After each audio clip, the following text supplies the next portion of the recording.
Stardom comes with all of its perks, and rejection can also be one of them. For Burna Boy, his is a story you probably want to pay great attention to. Because how does it get the crowds going crazy in global arenas, selling out stadiums, going crazy and incredible on features, a Grammy on his shelf? But does he really get this manner of treatment back home in Nigeria? From social media criticism by fans of his rivals, to harsh reviews from those who gatekeep entertainment journalism, and to the deadliest of blogs, Nigeria isn't Burna Boy's happiest of places as a global star.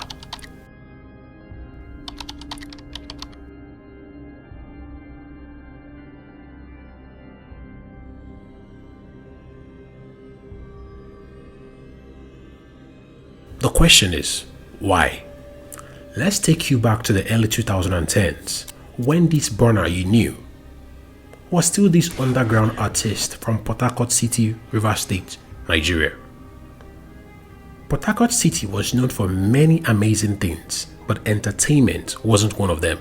So, he relocated to Lagos, signed a record deal, and in 2013, he released his first official studio album, Leaving an Impact for Eternity, Life for short. No doubt, any serious music listener who heard the lead single on the album, Like to Party, would admit the guy was very different in a good way, oozing such audacity.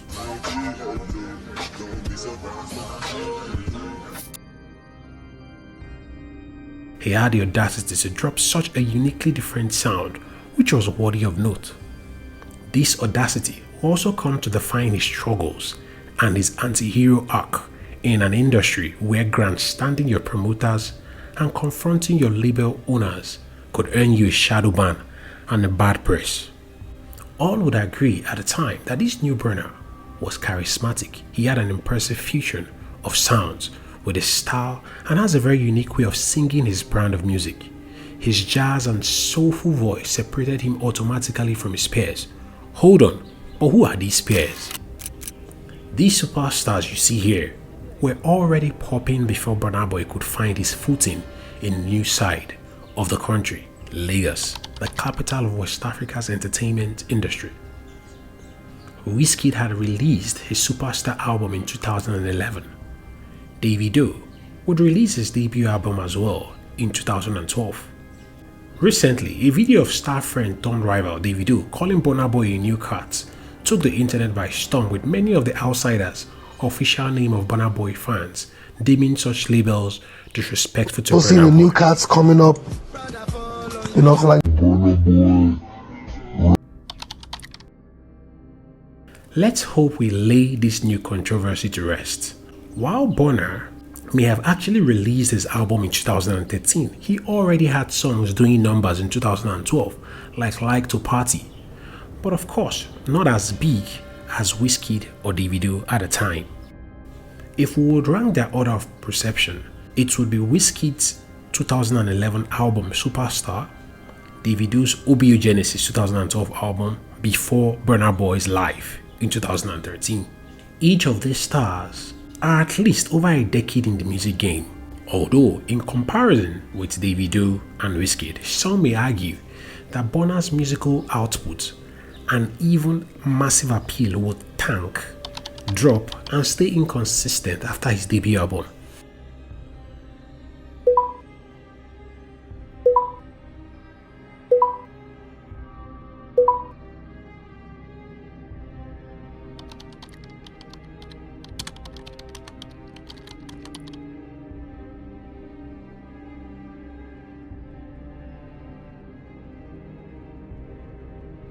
This is where we begin the real villain arc of the artist, Burna Boy. And the winner is... Burna has been very vocal about his relationship with the Nigerian music industry. While he was friends with the big heavyweights of the time, he seems to have problems fitting into the Lagosified entertainment industry. Say this music industry simple. I use my eyes to say no be so the thing go. This was beginning to piss him off. He started having issues with award organizers for allegedly snubbing his work. calling out entertainment journalists for what he believed to be selective outrage and selective criticism of his works. To be fair, Burna was experimenting with lots of musical sound. Many would agree that this time might have even produced some of his best pre-dreadlock Burna classics like Don Gorgon, Rockstar, and some very impressive works. But was he still treated like an outsider in the industry? Perhaps the gatekeepers of the entertainment industry didn't like such change, or didn't bother to understand his kind of musical persona.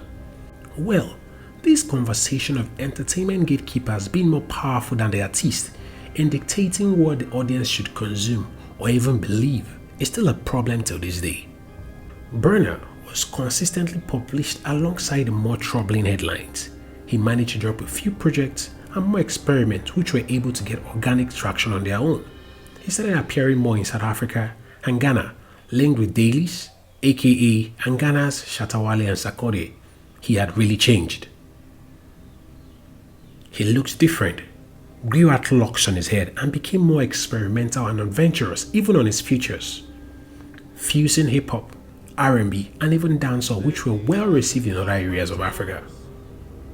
In his interview with Lisa Debois, he complained about why he was consistently getting snubbed and shadow banned in award shows. Olisa, who happened to be a seasoned entertainment influencer and broadcaster, asked if he was dropping enough impressive projects like his more marketed peers Wizkid and Davido, who were cutting away awards back to back. A visibly depressed Burna couldn't say much but still insisted his project deserved some form of nomination at least. We must admit that award shows do have a lot of mental toll on artists. In few years, Burna would move to the UK.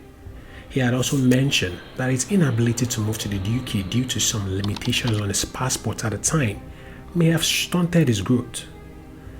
This UK Burna Boy would show up looking bohemian and avant-garde, more pronounced dreads, more like an artist who didn't care about his looks at the time.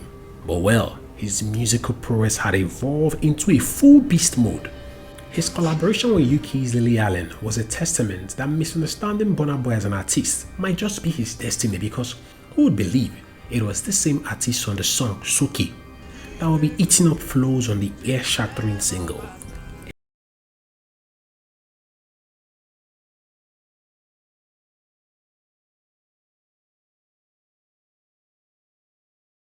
The single would take the UK by storm.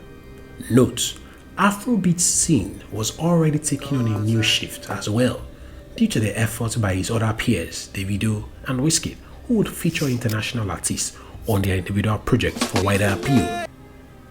In 2018, Burna would drop the statement-making album Outside. Everything about his production and themes would give off the energy of an expelled artist who had found listening ears and acceptance in other climes. But as destiny will have it for Burna Boy, the UK wasn't going to be the final stop for an outsider like him. A single of the Outside album, Yeah, would coincide with the album title and release of Kanye West's 18th studio album, Yeah. This was a glorious beginning of a global phenomenon. Whether it was providence or some smart marketing, listeners searching for Kanye's album ended up listening to Burna Boy's monster single, Yeah, and its explosion became history as the two artists vibed to each other's songs and cross-promoted it further. But for a castaway artist like Burna, he needed all of that love.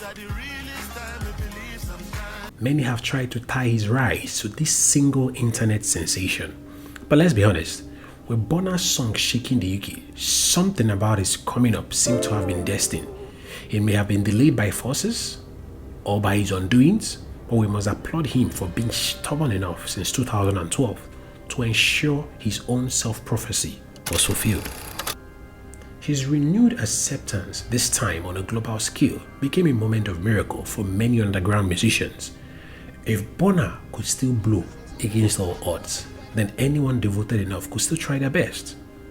Thanks to social media and the internet, where the influence of forces and industry keepers could only do much, he got several congratulations from his counterparts and even kept hanging out with his peers. But sometimes, some friendships might evolve or degenerate into rivalry if not managed well. We've seen it a lot of times, even with brothers. Go. I start this guy to play. So if you want to come and do a fashion show, you want to stand and look at me, go to the fucking church. You understand? So my brother, please, I know your face is not encouraging me. But then again, there's Burna Boy's audacity, and it won't be far-fetched to call people who think like him arrogant or too proud. But it's always been him all along, from the Port Harcourt boy who had the audacity to drop a genre-defiant single like to Party, to calling out award organizers, seeing Burna leaving an impact for eternity. In 2018, he called out Coachella on social media for shrinking his name in tiny font sizes in their 2019 artist lineup. Although he's been that audacious in his songs, but for the very first time, Nigerians would actually get a glimpse of how Burna sees himself, a giant, an African giant who must never shrink. But what do his own people really think about this audacious Burna? And the award goes to